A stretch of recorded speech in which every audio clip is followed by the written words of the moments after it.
Deathpixie disclaimer. This video was originally recorded in September 2024. There is swearing and profanity. Sources are listed in the description. This video is not monetized. Any ads you see provide revenue to the hosting site, not the creators. If you made it this far, geez, you have a lot of patience. Deathpixie dancing on the lip of madness! Welcome to Shitty PowerPoint Theater. Dignity not included.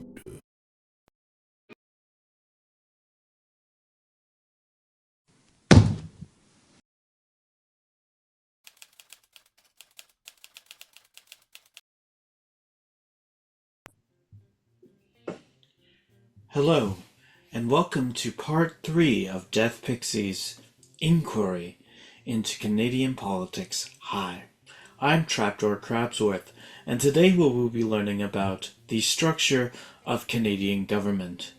Because if Legos are the building blocks of life, Canadian government are the mega blocks of life. We don't know if they stick together, but if they do, damn do they make a tower. Oh my god, I love your intros. That was great.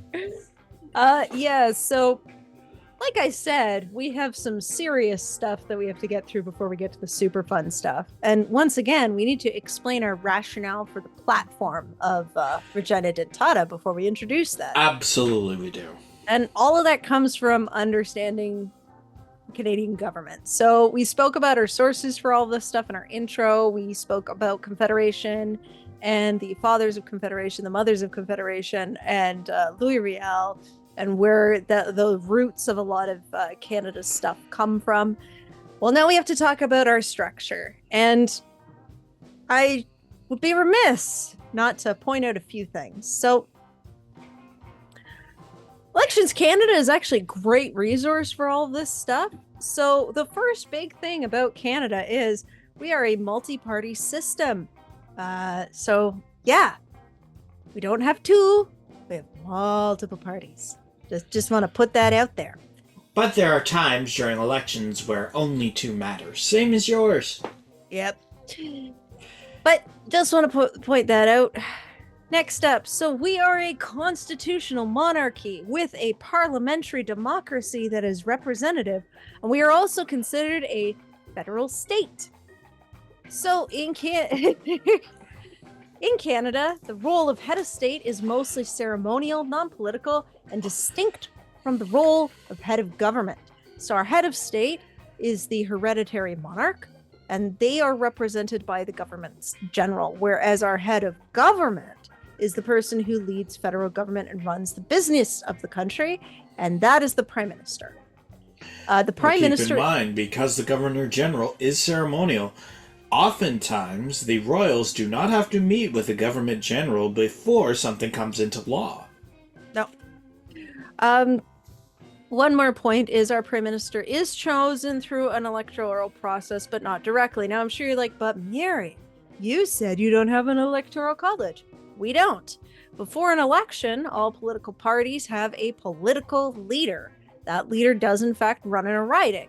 The political party that is first past the post gets their political leader as the leader. So when it is for a federal level for Prime Minister, the leader of the party that got first past the post becomes the Prime Minister. Similarly, in a province, that is how you get the premier. Yukon Territory runs the same thing.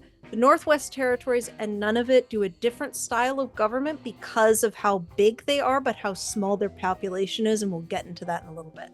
But that's so you know. It basically involves beavers and sled dogs running bit by bit to canvass the people in order to get a basic vote. I think sled dogs should be involved in elections much more. So in general, the Prime Minister is the leader of the party that wins the most seats in the House of Commons in a general election. All right? Now, this may or may not always be the case. Oftentimes, premiers or prime ministers may resign their post, meaning that a person who does not win an election could serve the remainder of a term as prime minister. Which we will get to. But yeah, just so you know, that's there.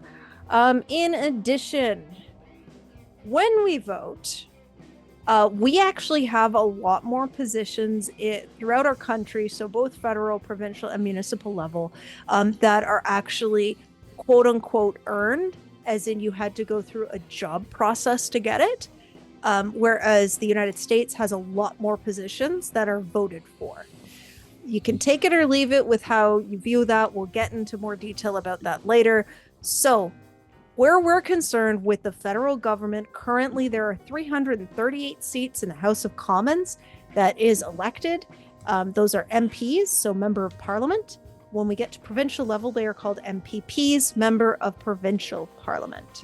And again, follow the same format, less seats usually than the federal level. So each member of parliament is elected to represent one electoral district, which is known as a riding or constituency. So those terms can be used interchangeably. The federal election takes place in each of the country's ridings and is overseen and coordinated by Elections Canada. Elections Canada is an independent, non-partisan agency. Despite what many people want you to believe. They are an independent, non-partisan agency. They have, I guess, sister organizations for provincial, territorial elections. And then there are local elections as well, which again are run a little bit differently. They aren't quite as sister organizations. And those are all take place separately, and they are organized by their own independent election agencies. They are also governed by specific legislation, so you can't just kind of change the rules around. But we will talk about Despite what that. people may think. Yes. Or prime ministers may try to do. Yeah. So that's the down low on the Canadian system. Now, the U.S. system. They are a two-party system. They are a federal democratic republic. Their head of state equals their head of government. They are one person. Americans vote separately for their president, but this is through the Electoral College, which is an important point. They also elect senators and congressional representatives. During a U.S. election, they are choosing more than 500,000 positions, federal, state, and local. There is no national election system. Each of the 50 states runs an election with its own rules and processes. As you will see when we get through how bills and laws are done in Canada, there's a reason why a lot of our laws that you'll see in a province, at least where voting is concerned, reflects what you see at a federal level. The Electoral College, the presidential candidate who gets the most votes across the country, does not automatically win an election. Instead, when voters cast their vote for president, they are actually voting for a group of officials who will represent their state at the Electoral College, and those are the officials who vote for the presidential candidate. The candidate with the most votes in the Electoral College wins the presidency, so that is an important distinction. There is some helpful vocabulary. Constitutional monarchy, which is a system in which the powers of the monarch are limited by written or unwritten constitution of the country. We have a written constitution. Electoral college, I just explained. Electoral district, riding or constituency. Federal republic, federation where leaders are elected. I explained federation, head of government, head of state. We have a House of Commons. That is the lower legislative branch in the government of Canada. Most laws passed by Parliament will begin in the House of Commons. They can start in Senate, but typically they do not. They start in the House of Commons. There is a House of Representatives. That is the lower legislative branch of the U.S. government, which is responsible for federal laws. I explained monarchy. Presidential ticket. In the US, a presidential candidate chooses a vice presidential candidate as their partner to campaign with. During the election, they are one unit that can be voted for.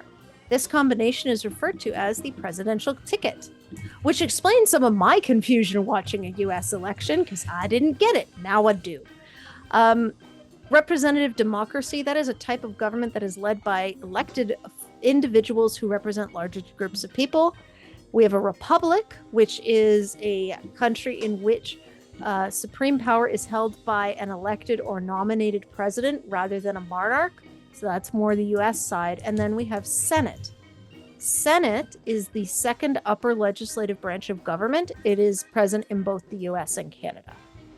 So I think I've given the lowdown on what everybody needs to know about like the major differences between the Canadian and US system. I'm saying major differences because we don't need to get into detail. Anything there I are missed? so many. Yeah. Well, the biggest and probably most important thing is that within a Canadian system, the multi-party system, obviously what can happen if somebody loses a popular vote, or if they lose a spot in their riding. Let's say, for example, Justin Trudeau, for whatever reason, loses his riding out of, let's say, Montreal, Quebec. He can take over another constituent's riding if he is the elected leader based, if he is the Liberal Party candidate fielder. If, say, for example, a Republican in the United States election loses, they lose. Now, keep in mind, the other difference between a Canadian and US system is we use geese, traditionally. To tally. Yes. Which is why sometimes our results may not be updated at the exact time. The United States uses butterfly ballots, some of which are still caterpillars when they choose to be ballots, meaning that sometimes ballots get lost in the shuffle due to them not having the independent third-party platform in order to count any sort of electoral votes. So keep those things in mind. Now, structure of government, we typically follow a rule of three, you see here. So you've heard me mention it before. There are more than 3 geese in there, like, really. We could have those are the geese. better. Those are the geese in charge of the ballots. Ah. Flying majestically over the House of Parliament. And because I am the way I am, I freaking love the Parliament Hill Library, which is the oldest part of the building, and it was rescued during a fire because it had iron doors, and the head librarian shut them before evacuating. I love this library. It is currently being renovated, but I look forward to visiting it once again. It is beautiful. That is why it is a view of Parliament Hill that isn't normally put out in the news, but I say screw it. It is a gorgeous library, and we must celebrate it. This just in, deathpixie supports books. Yeah. One more thing I support. There used to be a feral cat colony to the side of Parliament Hill, which was got rid of somewhere around the Harper years, and I demand it back. Okay. So is that a point for me to put into the Reggie platform? Like, have you cleared this with Reggie? Yes, I have. Okay, we perfect. Demand the cat colony back. All right, now. Rule of 3. 3 little maids from school are we. So. There we go. My happy little animations. So we have 3 branches. So in a government, there are 3 branches: executive, legislative, and judicial. I am, of course, I'm talking about overall government, by the way. So you have executive, legislative, judicial. We also have 3 levels: federal, provincial / territorial, municipal / regional. We also have 3 groups: English, French, and First Nations. I'm saying First Nations because they tend to be referred to as First Nations in a lot of the conversations, but I am, of course, meaning Indigenous to encompass everybody. So There is a point of contention about how the term Indigenous is used. Just want everybody to be aware of that. So, keep the rule of 3 in mind. Yay! 3 balloons for the rule of 3. Now, I have one more thing to say about this episode. Would you like me to tell you? Because it's a warning. Absolutely. So, structure of government, how the legislative process is, passing bills, the regulatory process, that all sounds boring, right? So what I have done is I have added in backgrounds to all these slides, the most tacky backgrounds I could find to keep your visual interest. So, keeping that in mind, I have a note for people to understand some of the stuff that we're talking about. Because why are the teacups or coffee cups spinning? Oh, that's confetti. Ah, confetti for Confederation. I get it. Yeah. Now, wouldn't that be better in the last episode? Oh, it's never a bad time for confetti. It's true. Now, I have a few things to keep in mind as we go through this because I find a lot of people forget this because, again, Canada and the US have separate systems. Do not conflate the two together. Now then. So, when we talk about government, you're actually talking about 2 halves of it. There is your elected government, and that tends to be what everybody complains about. But then you have your day-to-day government. And those are the people who everybody tends to complain about. Yeah. Well, no, who everybody complains to. What I think is exceptionally funny is these are the people who you will interact with the most. Oh, yeah. They are the people who, once they're a seasoned professional, for the most part, they know what they're talking about. They know the ins and outs. They know how to connect you with the right people. But they cannot connect you 9 times out of 10 to anyone in the elected level. That is viewed as completely separate. There's a place where they meet, and we'll get into that. But I want you to understand this, that these are 2 separate entities. However, I want you to remember, imagine working for your company and the boss changes. The boss, the board, the CEFO, the CEO, all of them change every 4 years according to the stakeholders, every single time. So that's what happens with day-to-day government. Elected government, they can in fact come in and just do things as they want, for better and worse, and often it is not necessarily good. Next thing I want to point Oftentimes out, you will find that the day-to-day government can stop at the drop of a hat due to the elected government not informing them of a policy party platform, i.e., the provincial level, when Doug Ford got elected, stopped many Kathleen Wynne-approved Liberal projects dead in their tracks. If you were a government worker during these times, you went into the office for 2 to 3 weeks, unsure of the approved or disapproved weight of your activities, meaning you could be doing a lot of work for nothing, or, if you had a risk-averse manager, be doing absolutely nothing all day and waiting for the mandate to come in. Mm-hmm. And that is why you get the issues between elected government and day-to-day governance. Yeah. We're also dealing with, in Ontario, one of Wynn's initiatives was a trial of basic income. Dougie's government came in and stopped it. They are now being sued because people had actually started going to school to get jobs or starting businesses and things like that. And that got halted in its tracks. And there was no catchment for that. Yeah. So a lot of people suddenly had to scramble to get on different things, had to cancel school in a lot of cases, had to cancel businesses, had to cancel all of this life planning because that money was suddenly gone. So, and then what that also means is, what happens to all those employees who were running that program? Like that's another question. Well, you wait until the contract expires and then all of a sudden, bang. So that's another thing to keep in mind here. And that's just a recent example. We're both from Ontario, so that's why that's very recent in our mind. The other thing I want to point out is there is government funded. Your healthcare, they are not government workers. Ministry of Health, those are government workers, yes. But the people you interact with in a hospital, those are government funded. The people you interact with at a clinic, those are government funded.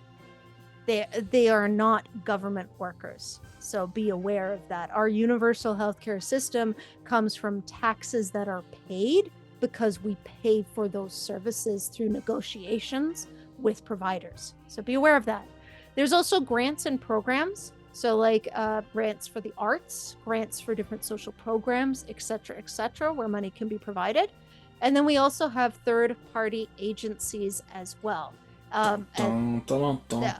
So these are all separate entities that I find tend to get conflated with government, and they're not. So just be aware of that.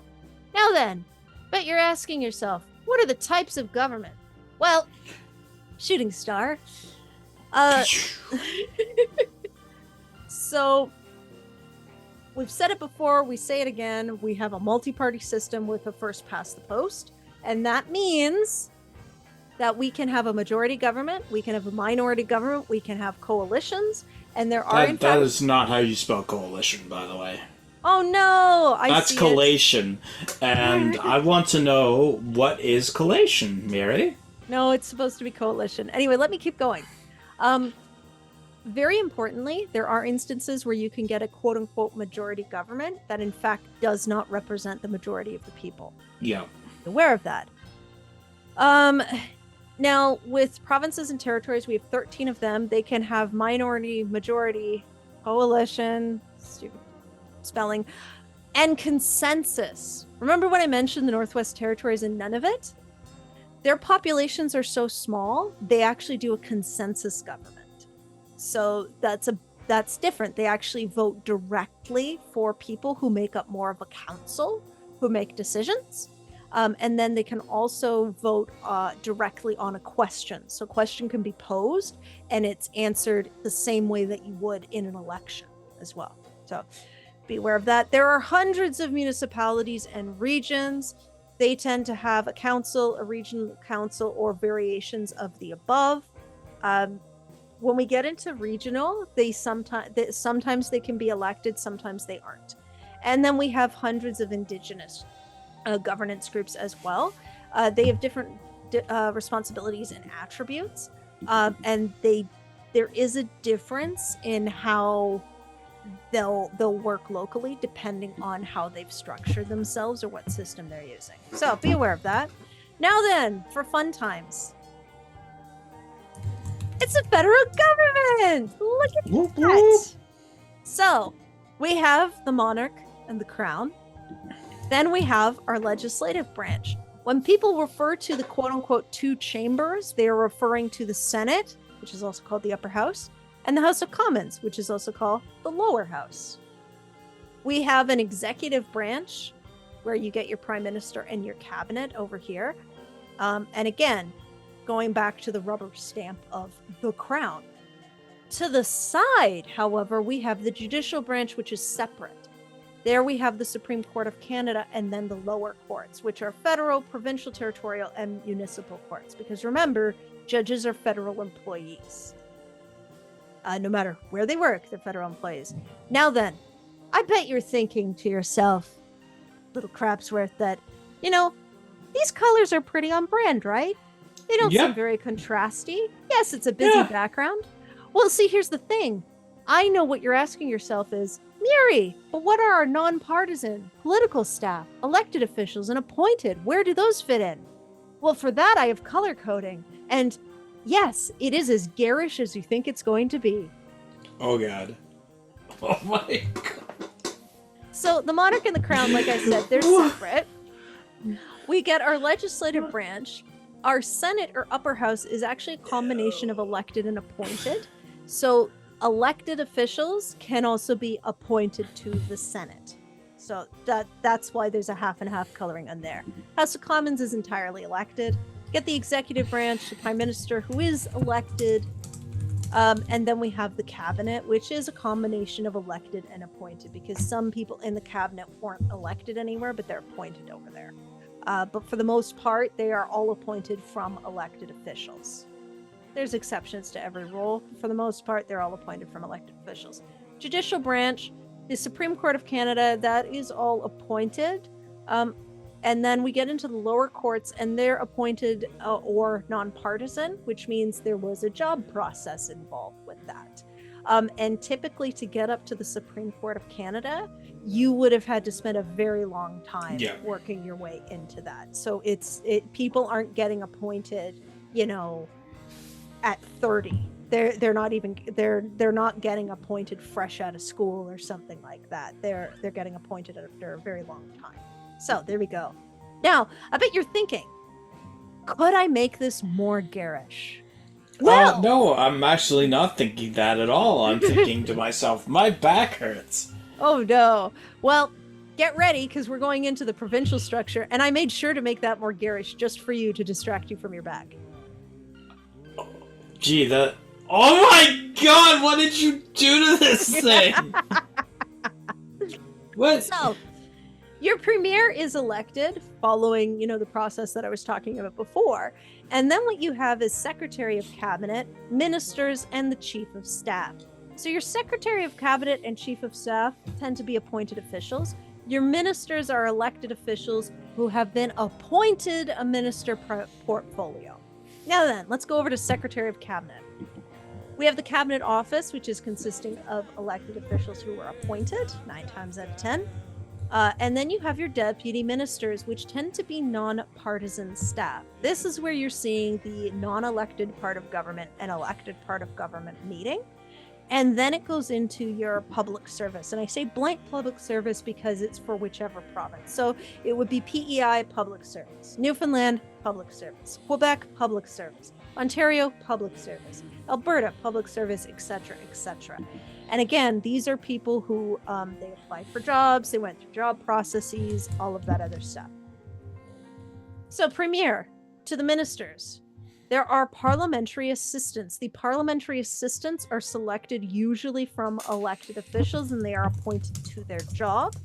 Deputy ministers and minister staff connect back into the ministers. Minister staff is often or not viewed as separate from this overall structure.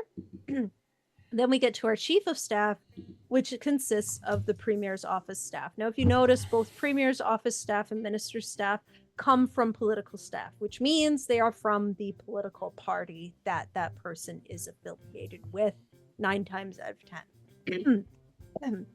Now then, territorial. I told you there are some exceptions to territorial, right?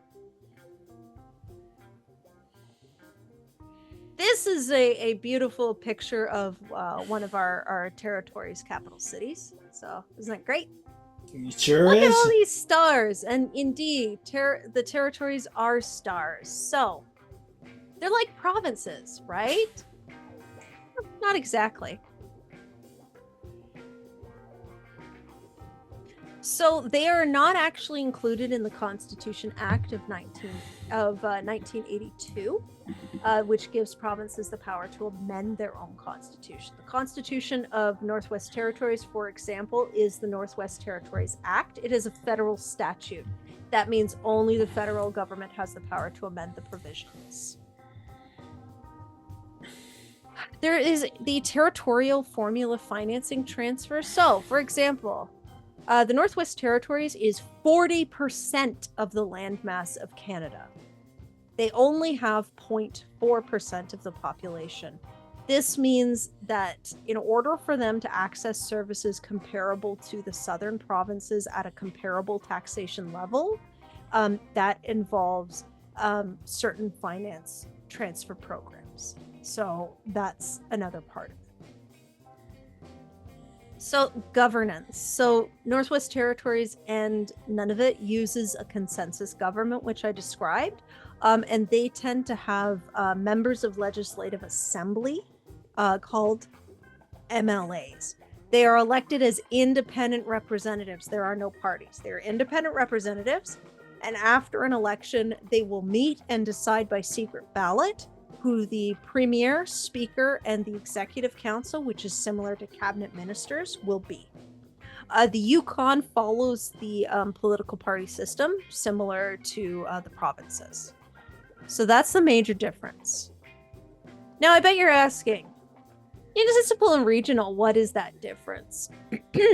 So, as you see, I have a picture of probably the most infamous municipal versus regional conversation one can have. So you have the city of Toronto, which was amalgamated under Harper to be formed out of Old Toronto, East York, York, North York, Etobicoke, and Scarborough. So each of those areas once had their own municipal government, and then under the province, they were ordered to merge into one, which gives you the city of Toronto. Outside of that, you actually have the Greater Toronto Area, which is similar to a region. And that Greater Toronto Area, which we see in the inset here, consists of the City of Toronto, Durham Region, York Region, Peel Region, and Halton. Now, I bet you're going, but Miri, you just said Peel Region. Yeah, because Peel is a region. Peel is a region of Brampton, Caledon, and Mississauga.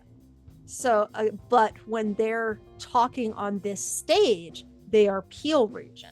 And they are ensuring that certain services are delivered with consistency across the region, and they're also representing themselves when it gets to talk about the Greater Toronto Area. Super complex, right?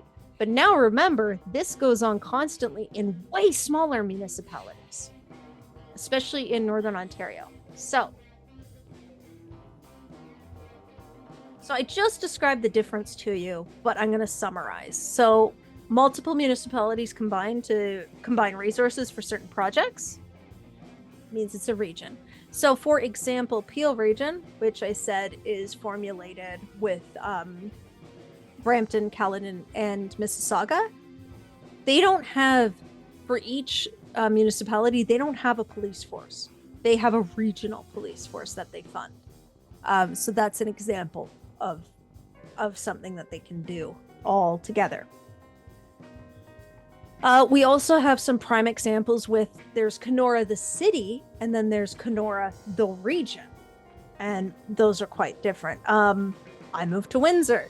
There's a difference between Windsor the city and Windsor Essex the region. And Windsor Essex the region is quite large, and it's why they're positioning a hospital on the outskirts of Windsor the city, because, well, guess what happens when the only other hospital in the region fills up? Where do you think they get sent? Oh, I don't know. Probably off to some farm somewhere. Shot behind a barn. No, they get sent to Windsor the city. So that's, putting it on the outskirts means you don't have to go through the city to drop them off. Toronto and the GTA are described as it's the biggest example. And you also heard me talk about Brampton versus Peel region. So there you go. That's so you understand the difference. Now then, how are they structured? Are you ready to get back into bad color contrast? Yes, absolutely. You know how much I love that. You're going to hate this. So why are you going to hate this? You're going to hate this because municipalities and regional things, they organize themselves quite differently depending on their population. Population factors a lot into it. So who ends up being elected, appointed, and nonpartisan when you go below kind of your municipal council can change. A lot of bribes can be involved. Yeah. So that means some of these, you know how I've been combining colors to kind of show when it can be a mix? Oh, gosh. You're going to love this color combination. Ta-da! Oh, my God. Oh, God. You don't seem happy about this. Oh, God. Okay. This is an accessibility nightmare. I know! I did this just for you! Yeah. Oh, God. At least you're using sans serif font. Oh, of course. Part. Yeah, so I can take some solace in that. So your mayor and city council are elected. There is a city manager and a chief financial manager, possible deputy city managers, depends on how big your municipality are, and they are typically appointed. Ooh. There are two streams of duties that municipal regional does. One is the social operational and the other is the financial. In both of those, you have, depending on the size, a mix of non-partisan, so people who went through a job process, elected officials, and appointed officials in this. So when we talk about social operations and duties, we're talking about planning, policy, administration, transportation, EMS services, police services, children's social services, public health, employment, fire services, recreation, affordable housing projects, technical services, waterfront secretariat is an example and an important one when you've got city stuff going on, municipal licensing, water, solid wastewater, management services, etc., etc. When we're talking about financial duties, we've got treasurer, chief corporate officer, corporate finance, IT, finance and administration, special projects, and financial planning. There is a lot to be done at that level. And like I said, it depends on the size of your population. How much is elected, elected, nonpartisan, or appointed? There's one more part for municipal and regional that I need to highlight as well, where voting occurs. That is your school board. There is a portion of your school board that is voted for. So, your Minister of Education or your Ministry of Education, that is actually at the provincial level, and they can be a mix of the minister who is elected or nonpartisan. So those would be your oversight people from the provincial level. Then you have the important one that you vote for, which is your school board elected trustees. These are elected for, and this is where you find your school councils coming in, which consists of parents and students and principals and teachers. They'll often factor in. These are the people who parents call when they complain. You've got a district superintendent, director of education. You may have a deputy, depending. And then you have the operational duties and the academic duties. And of course, as always, remember your unions and third-party factors, such as the EQI testing group. I bet you think I'm done, don't you? No, I don't. I know you better than that. Yeah. So I want to make a big note here. In America, there is voting for, district attorneys, police chiefs, fire chiefs, sheriffs, for example, that can happen. We do not do that here. Positions like police chief or fire chief are actually appointed or competed for. It's a job process, and they're not voted. So just so you know. But I'm also not done with you yet. I'm so not done I had to sneeze. So Crabsworth, are you ready to see the next slide, which I worked so hard on? I'm scared. There are considerations that you have to remember at all levels of voting. No. Oh. So there's a clerk's office, there's legal services, there's an auditor general, there's the integrity commissioner, there's a lobbyist registrar, and there's an ombudsman. It looks so bad. And you have to keep them in mind. Now then, remember how I mentioned Indigenous governments? You're not gonna like it. Because it highlights how overly complex it is. Oh, no. So, we have multiple options for Indigenous relations. So here we go. There can be First Nations councils, tribal councils, the provincial First Nations organizations, and then an assembly on First Nations. So the reason why I'm saying First Nations is a lot of these terms have First Nations instead of Indigenous in them. I want to note this is being recorded in the summer of 2024. Yeah. So that terminology may have changed. Anyway, yep. They tend to work with Canada, which is through the federal government. And it is through two particular agencies I want to highlight. Indigenous and Northern Affairs Canada, which again may have, like all ministries, changed its damn name yet again. So, right? 12 times over. Yep. Might have changed its name again. So as of right now, that's the term I'm using because it kind of encompasses everything. That's what it's called right now, but it might have changed. And Health Canada, which tends to never change its name. Thank you, Health Canada. Yes, thank you very much. So for multiple different things that get funded. So as you can already see, it gets quite complex. I did find a really great source, which was listed in my sources, for how Indigenous governments compare to Canadian and provincial government. I want to note, it is not a full hierarchy. There is a lot of overlap or sharing of certain responsibilities, and there is a lot of complexities here. But this is what it looks like, basically. So typically at the national level, there is an Assembly of First Nations. At the provincial, you'll have chiefs of, and then it could be a group, a region, an area. It could even be, when I say group, it could be the chiefs of the Cree of the Southern Western Valley. That is not a real name. It's just to illustrate my point. Regional level, there are political territorial organizations, tribal councils within each of those, independent First Nations as well. And then you have at their quote unquote local, you've got a chief and council and the First Nation community itself. So there are a lot of options for how they govern, and it's all different. One thing I do want to note is self-government is a term that describes an Indigenous community that gains greater control over its own affairs. The interaction between Canada and First Nations is very complex because let's say you're talking about water and you want to make a water treatment plant. So is the land that those pipes and that treatment plant is going on, is it under First Nations control? Is it under federal control? Is it under provincial control? Is it under municipal control?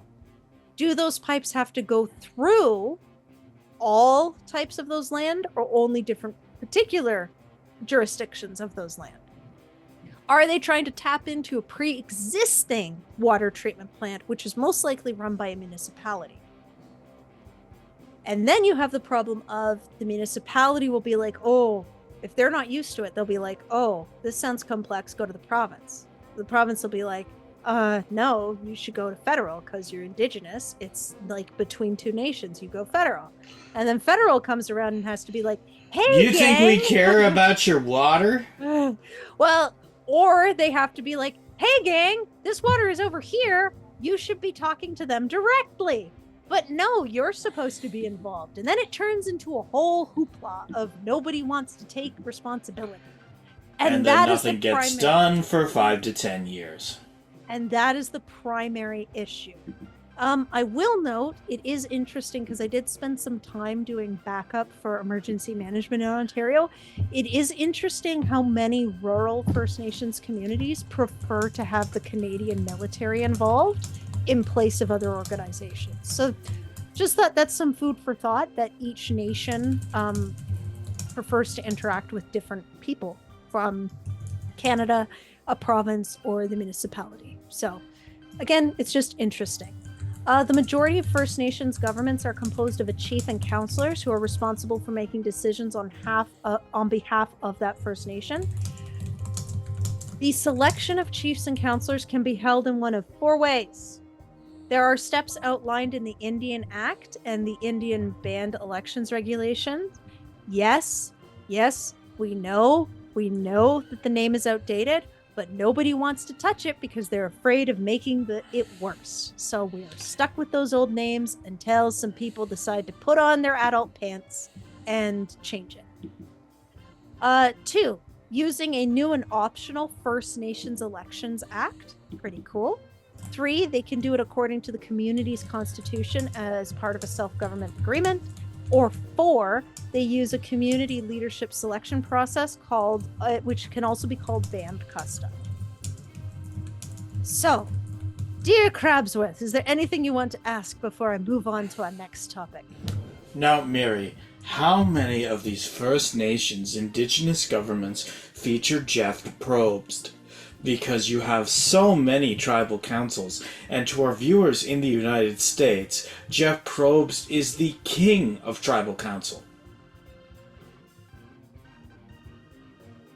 I guess. So how many of our tribal councils feature Jeff Probst? I assumed you would know that. Do you know how many times people are voted out of tribes at tribal councils within the Indigenous section of Canada? I didn't know that. Well, see, fire represents life, Mary. And when you have to snuff out someone else's torch, who do you call? Jeff Probst. Why do you have to phrase it like that and make me laugh about something very serious? Because I'm providing levity, Mary. Levity. More importantly than that, the correct answer is 0. These tribal councils are strictly based to inform government positions or in many ways propose their own policy changes. There is no voting out of tribal council, and to anyone who watches Survivor, I'm sorry to tell you, Jeff Probst is not involved. Oh my gosh. All right. This is why you have me here. It is why I have you here. Now then, I bet you thought that the garish backgrounds were done, right? I did not think that. I know you too well. Good. So where does... Okay, this one isn't that bad. I like this one. Oh wait, there we go. So... They have to move. Like... So, where They have to move. They do. They absolutely do. Where does day-to-day meet elected or appointed in general? In general. I need to emphasize this is in general, okay? We don't have time to go into all the details. So if we got a minister, deputy minister, assistant deputy minister, it tends to be the director where it meets. It can be the assistant deputy minister, though. And then when we got city council, city manager, and then possibly the deputy on that end. Again, there's a director of something, and that's where they tend to be meeting at that point. It can shift. I would like to note that day to day, we're referring to the provincial staff or the city staff, support staff, and oversight.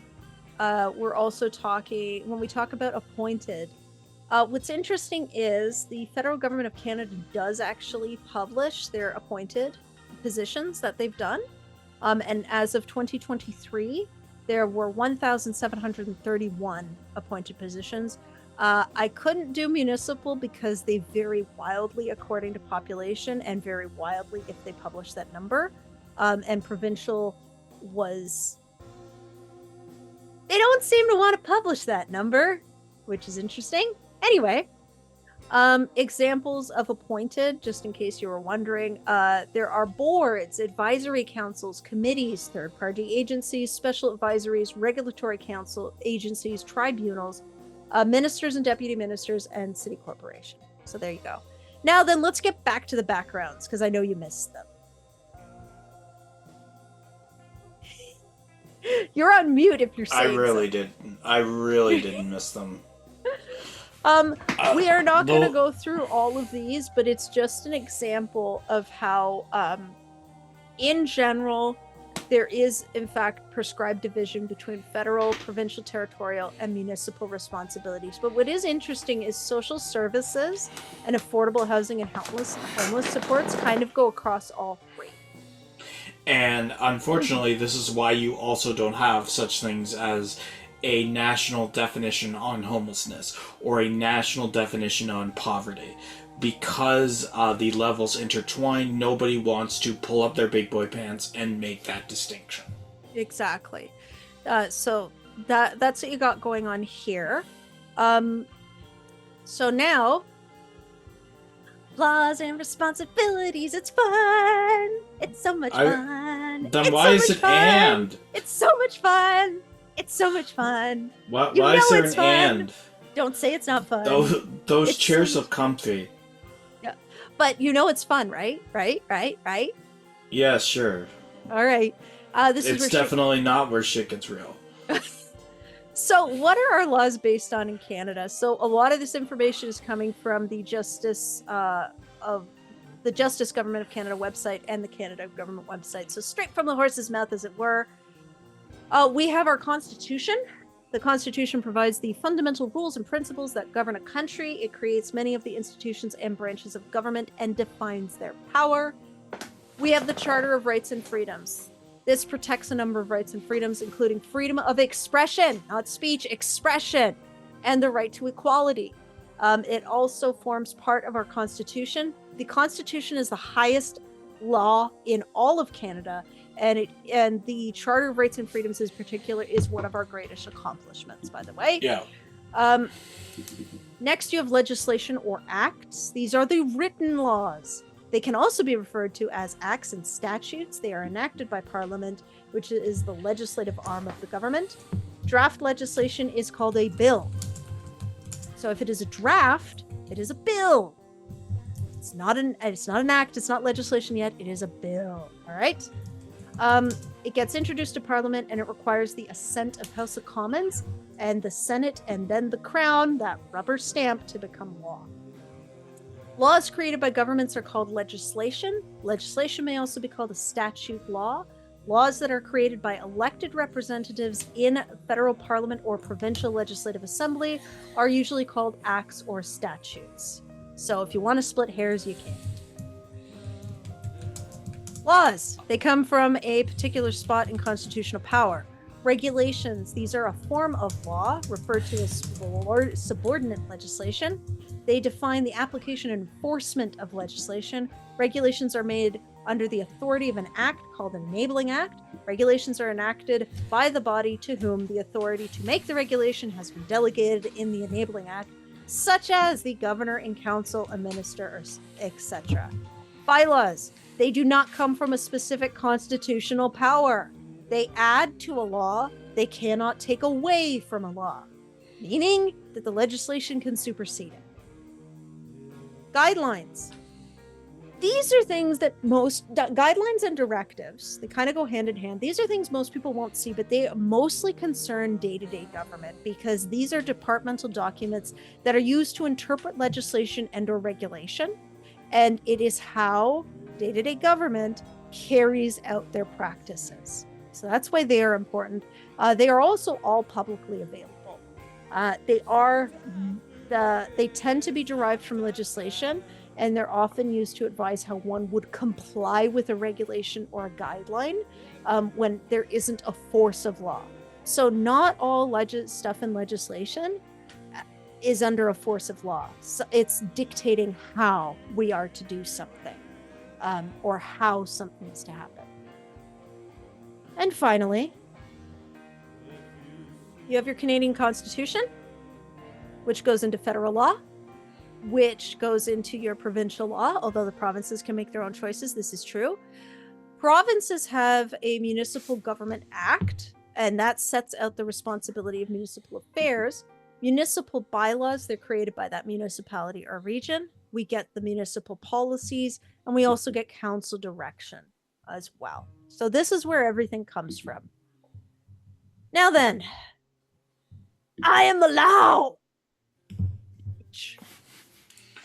Okay, yes you are. But I really believe this would be where Regina Dentata would come in. It is. Okay. So the law, how does this all happen? So you have the lead up and the idea. There are pre-legislative stages. There's the legislative process, and then there's the regulatory process. What does that look like? So getting to the legislation. People sign petitions, they meet with parliamentarians, they share perspectives. Canadians indicate what they want to change in general. This is where, you're voting for people with a platform that you agree with. You are talking to your representative, you're sending in petitions, etc. Political parties tend to include these in their platforms if enough people are talking to them about it in the next election cycle or as they emerge their platform. There's a memoriam to cabinet that happens. Then the parliamentarian is going to write the bill to introduce to the Senate or the House. And then the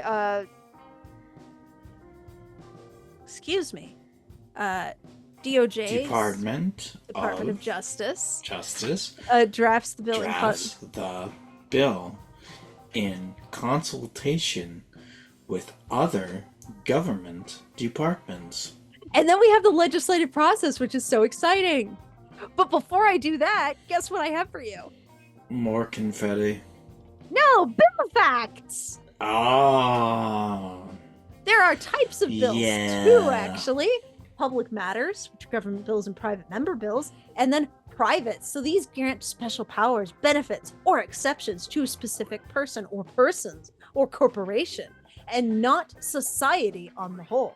Nifty, eh? There's also some fun about numbering the bills. So S means that it's been introduced to Senate, C means it's been introduced to House of Commons, and then they're numbered chronologically. So, yay! Now then, I bet you're wondering, where's another visual? Well, I got one for you. You want a visual? I'm gonna give you a visual. So you have your idea, and then you go to the pre-legislative changes. What are those? Pre-legislative stages. What are those? Well, cabinet submissions prepared by the ministry. Now it goes to two places: policy committees and priorities and planning board. Now, policy committees of cabinet, there are 3 of them: health, education and social, and then jobs and economic policy. Isn't that fun? It is very fun. So this is where you had to have your cabinet committees can get involved and policy approval level. We also have priorities and planning boards. So what needs to be rushed through the process, what doesn't need to be, and how are we going to plan for this? Because remember, when you implement legislation, that doesn't mean you've implemented how it's going to happen. So you have to keep that in mind, because people need to know how to do their jobs. I'm looking at you, Donald Trump, with your executive orders that changed stuff at the border and meant that nothing was consistent at all because nobody knew what they were doing.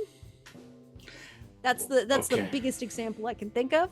Anyway, I thought we were going to keep him out of this, We were, but it's a major example. Then you just decide to dig him up,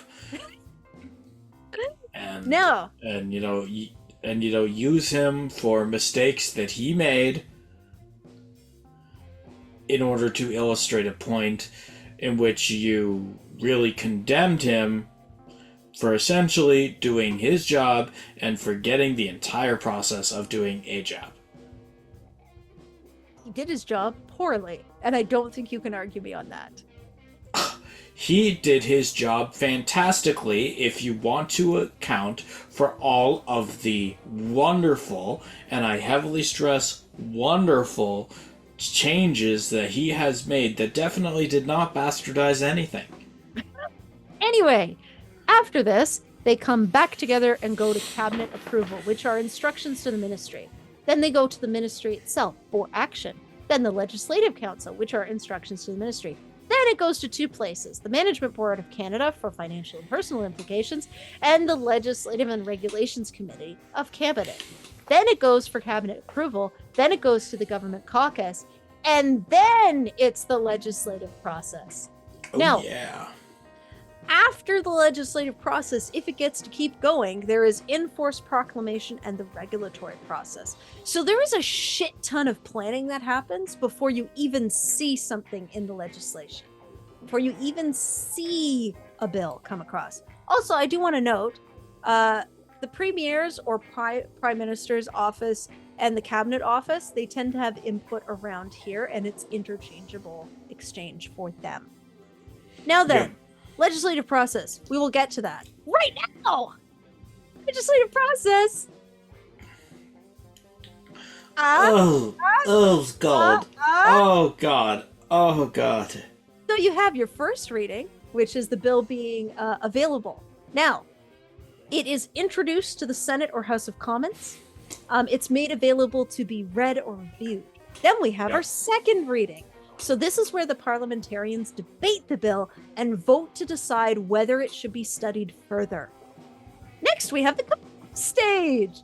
So these are discussions and hearing witnesses. If the bill passes, and it's sent to committee, this committee studies in depths, and they're going to suggest changes.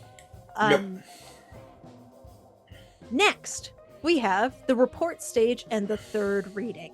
So the bill goes back for final debate and vote based on the committee's report.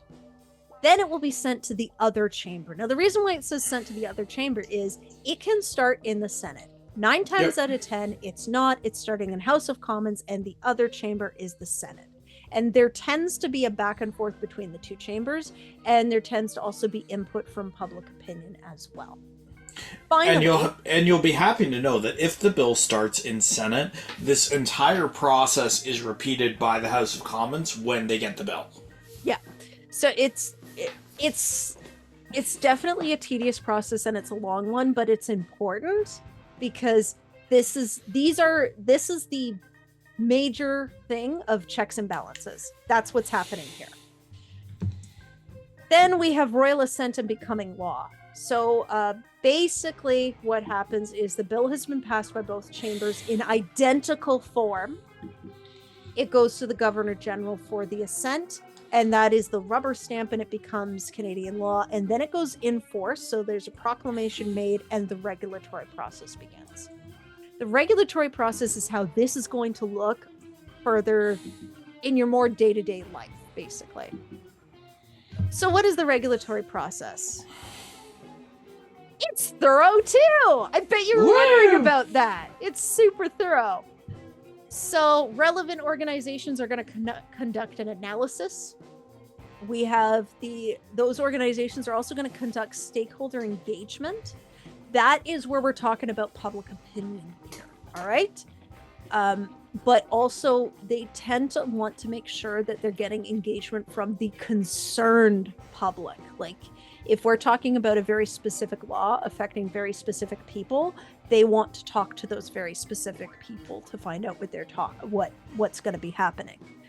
They're going to make some considerations, and the regulatory proposals are then refined based upon that feedback, and stakeholders can provide more comments on that. There are draft regulations, and those are developed by the Department of Justice in accordance with those written directions that they were given from the above.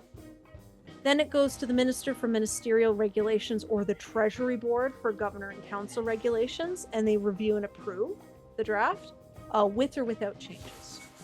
The approved draft is published in the Canada Gazette. This is the Canadian government paper. Part 1. The comments then, so now everybody can read it, and comments can be taken into consideration. They can have further meetings, further input, etc., etc. And then if it keeps on going, Minister of the Treasury Board, or as appropriate, is going to review and approve the final regulations. And once it is approved, it goes to the Governor General to sign an order in council to make the regulations published in the Canada Gazette Part 2, which is when the regulation takes effect. Yeah. So there is a whole process before the regulation actually takes into effect. And usually there is also going to be what I'm going to colloquially call a transition period. So a ban of single-use plastics.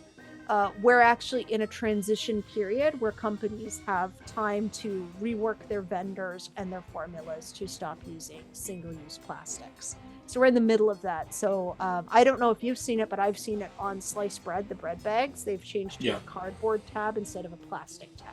So that's an example. Anyway, now, what's the difference between the federal legislative process and the provincial legislative process? Well, I'm so glad you asked. I didn't. You totally did. So we've got first reading, second reading, the committee stage. There's one committee and two committees. So they'll go through those. The committee does vote as a whole on whether or not to report to the House, and they do go through the bill clause by clause. They report to the House, the bill is reprinted and published, made available, and then there's a third reading. That's the debate happening, and then you get royal assent, which is through the Lieutenant Governor General when it's provincial, and the coming into force. So fairly similar, it's just that there's a committee stage and a report to the House here. Now, I know what you want to know. Local government bylaws. How do those look? Well, it's a scale as desired, and I think you'll like it. Confusing at all? No.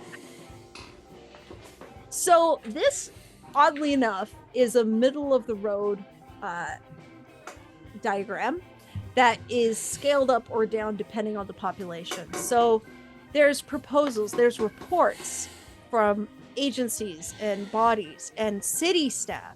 And then we've got standing committees. And then you can also remember there's consultations that can happen. There's sharing your opinion that can happen when we're talking about a standing committee.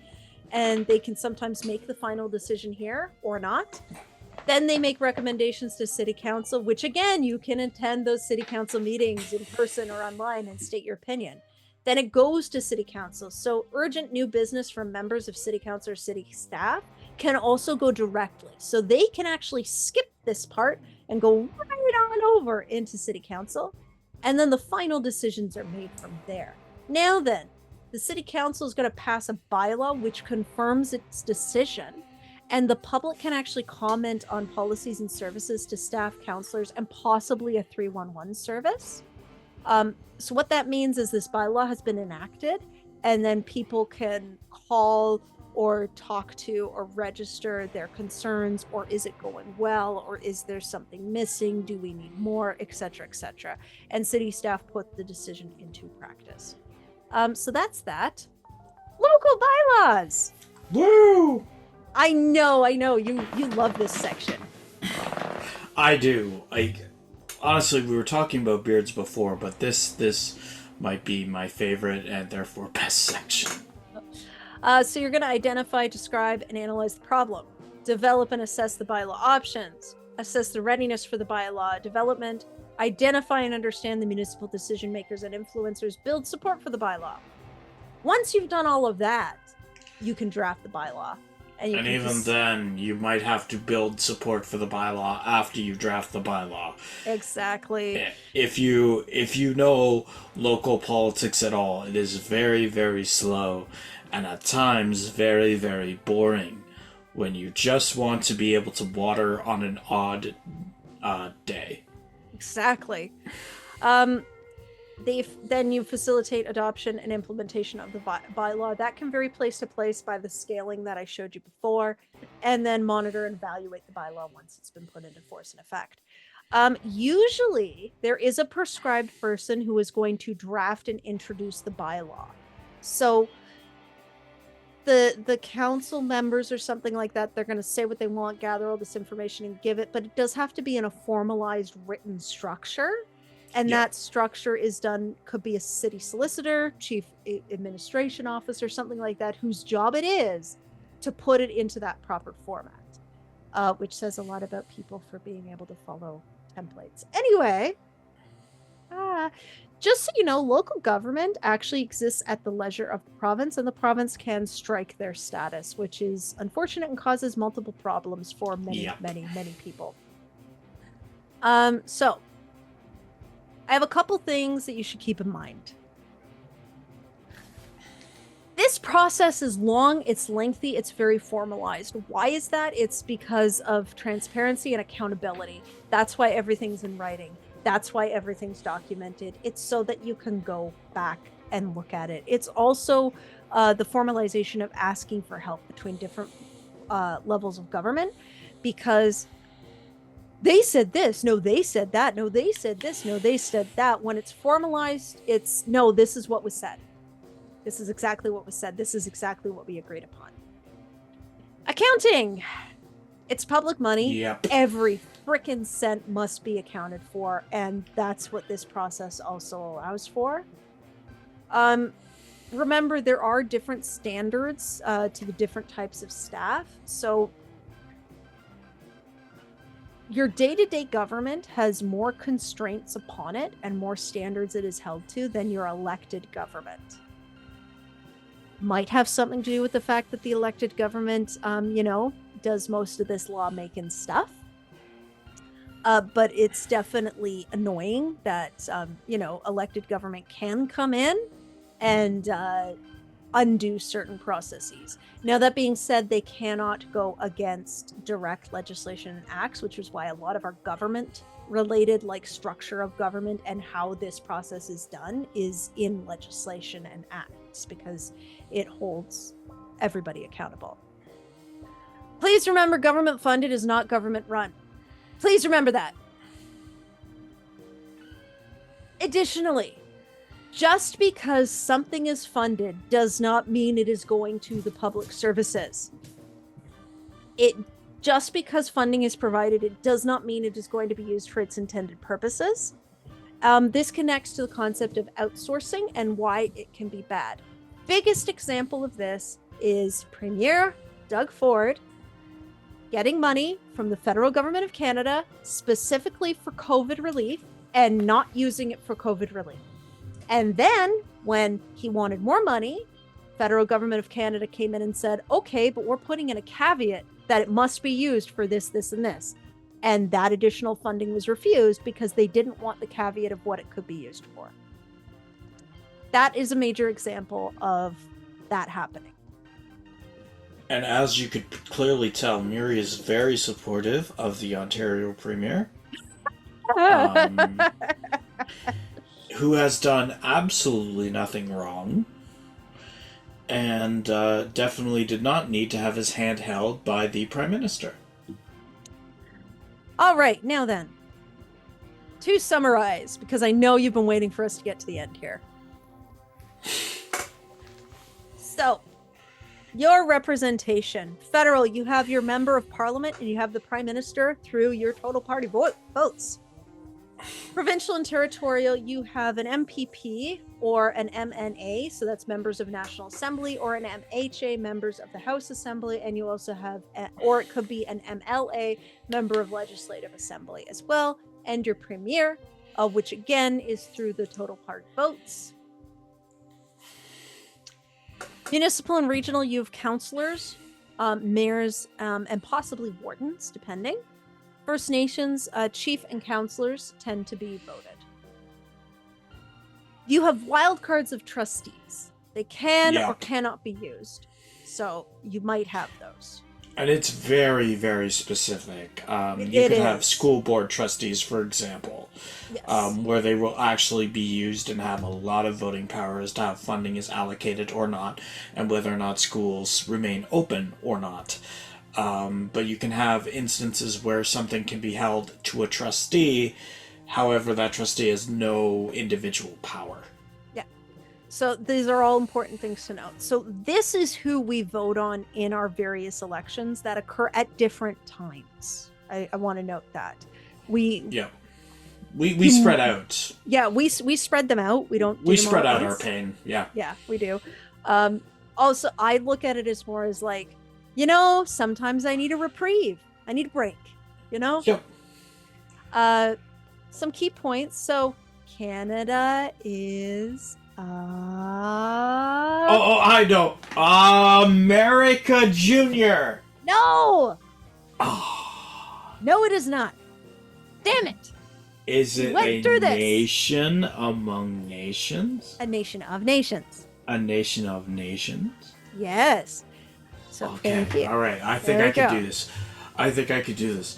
And Jeff Probst conducts tribal councils every week that determine laws across Canada. Jeff is not here. But I want him to be here. Well, he's not here. I'm sorry. Okay.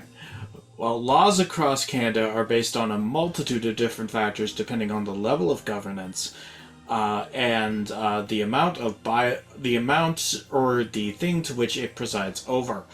For example, healthcare vary based on the provincial system. Your roads are based heavily, not in all cases, but heavily on the municipal system. To get a dog to stop barking is based among private citizens taking out other private citizens to dinner and accidentally spiking their food with arsenic, and or recording recording set person's dog for 4 hours, hacking into a Bluetooth system, and at 4 a.m. saying, "Good morning, Jeffrey! This is the soothing sound of your dog. Quiet it down or this will continue every morning." Oh my goodness. But the big one I wanted to mention was our Constitution and Charter of Rights and Freedoms. Yes. That is landmark legislation. Yes. I cannot stress this enough. Our elections are run through a nonpartisan third party called Elections Canada. And that You sets really the wanted tone. to underline this, didn't you? Yes. You really wanted to underline, yeah. I really want to underline this, and that sets the tone for all other elections and how they are run. In fact, I encourage you to go to the Elections Canada website where they actually have a section for listing all of the elections third-party organizations for the provinces and territories. You can get direct links to them there. It's a simple site, but it is user-friendly and it is easy to navigate, and that is what I ask for when I look at a site like that. That is what I ask for. That's all I ask for. They don't go out of their way to make it look awful like I've gone out of my way to make this entire episode look awful. Just so you know. Gee, thanks. I didn't know you could be so generous. One more thing I want to note. There are around 200 First Nations in Canada who hold elections under the Indian Act and the Indian Band election regulation. All right? Just FYI so you know that.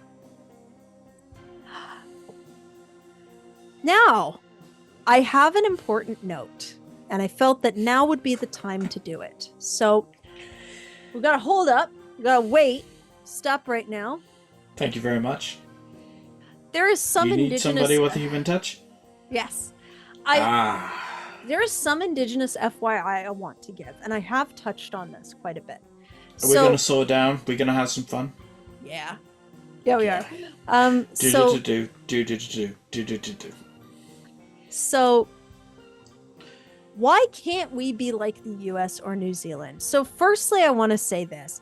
The new US is actually not as great as you think it is for Indigenous people. They have zero recognition and the same oppression.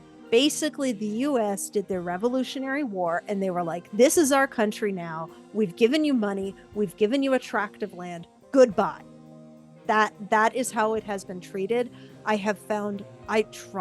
really tried to find further information on this stuff, the equivalent that I found for Canada. I couldn't find anything. It's not easy to find. It's pretty much in the US. Well, we're done with them. They do themselves. Whatever. And that's overall, obviously it's a complex issue, but I want to say overall, that's the vibe I get. Also, one point of contention for me when with the revelation of the residential school systems and the finding of those child graves across Canada, the US has the same ones. They just don't go looking for them. So I just want to point that out. It's not like it was all sunflowers and roses here. Like there's a song called Run for the Hills, which is based on a very famous massacre of Indigenous people by the US government's military. This stuff happened. So yeah, don't try and be like, well, Canada was awful. We just let them do whatever they want. No.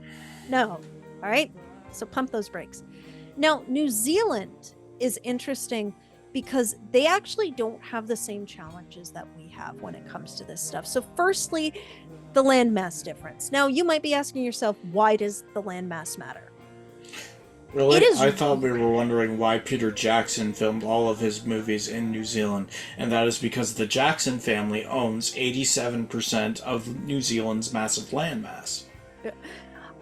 Well, it's really hard to gather people across Canada outside of modern technology to very quickly assemble at, say, Parliament Hill. Yeah. It's even harder to do this when you're dealing with the fact that we have so many fly-in only communities, which means you can only fly in on a small bush plane. It's not like you can load up the whole community onto this one plane. Small bush plane, or the military really only gets involved when we're talking about evacuations. And you might be like, what evacuations? Well, forest fires and floods are a thing and people have to be evacuated out.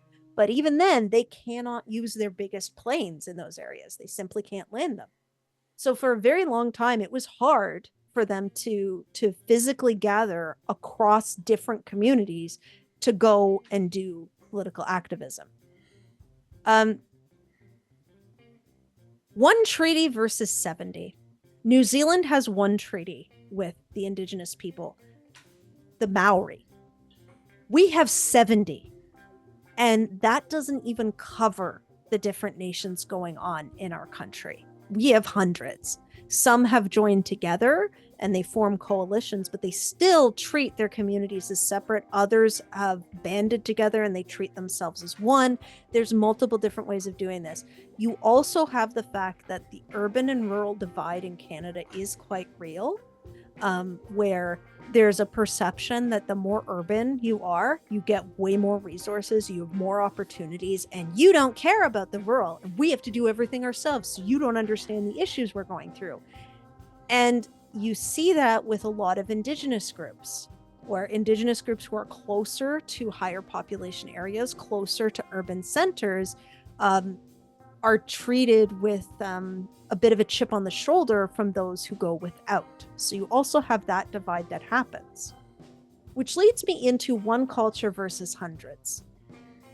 New Zealand, for the most part, the Indigenous peoples have banded. Yes, there are different clans. Yes, there are different tribes, however you want to say it. But they view themselves as the Maori. They are 1 culture, 1 treaty, 1 language. Versus the hundreds in Canada. So many have been lost, by the way, because, not recorded, eradication, genocide, all of that stuff, and they're making comebacks. But ultimately, you have to recognize we have all of these treaties, all of these different people with different concerns and different issues. We also have a very large country that is difficult to manage with the funding that you get from the population we have. Now, I can go into my whole feeling about corporate taxation and how it can increase and blah, blah, blah, blah, blah. But overall, it is difficult to do. And then you add in different cultures, different languages, not feeling included with people who you feel that you should be included with, and it becomes complicated. Add to that the fact that the municipalities, the provinces, and the federal government, they all have a very antagonistic relationship, which again makes handling this stuff incredibly difficult. So it is in fact unfair to make this comparison, because the legal basis is quite different for all of this. And why is legal basis important? Because that is how formal interaction is laid out in writing. Have things gotten better? Yes. Is there room for improvement? Absolutely. But you can't transplant what one country is doing and do the same thing here, because it's simply not the same situation. If you want to argue with me that, well, from a social aspect, a societal aspect, we should be accepting and all this stuff, yes, I'll agree with you. But it's not the same as formalizing law. It's not the same as going through each of the treaties and sorting them out. So I just wanted to put that out there. It's very complex, but this is overall, because I hear this a lot, like, well, the US, it's so much better. No, it's not. New Zealand has it all figured out. Well, yes, they don't have the same challenges that we do, for lack of a better term. So yeah, not that it's impossible. It's just difficult. And again, not a lot of people want to put on their big boy pants, big girl pants, their adult panties, and work through it, because it is a logistical jurisdictional nightmare. But it's still worth doing. Absolutely. Yeah. So, do you have anything to add to this? Anything that Absolutely. The other thing that you have to remember is that the United States has Jeff Probst. Now, Jeff has got a system for tribal council down there that maybe United States should consider adopting. Okay? But for that to happen, you need to be able to find Jeff Probst, talk to him, and make him a government official. Which I, for one, would wholeheartedly support in order to at least quell the growing Indigenous divide within the United States. Take such a serious issue and make me laugh. Oh, man. I have to. It's... Finally, we say thank you. Yes, thank you so much. Thank you for staying here. I promise the next episode it is it's still theory heavy, but the episode after that you get to hear Crabsworth start being shady, and then the episode after that is just fun. So, stick with us with this. We love you all, but we especially love Jerry from Kazakhstan. Absolutely. Did you know that Jerry was one of the few people in Kazakhstan who supports Jeff Probst? Oh my goodness, you and Jerry. Oh man. So on that note, bye-bye everybody. Bye-bye! Hey, this is Trapdoor Crabsworth for deathpixie. If you liked our content, please like this video and subscribe. And if you want to see more, just check out our links in the description. Do it. Do it or Miri will kill you.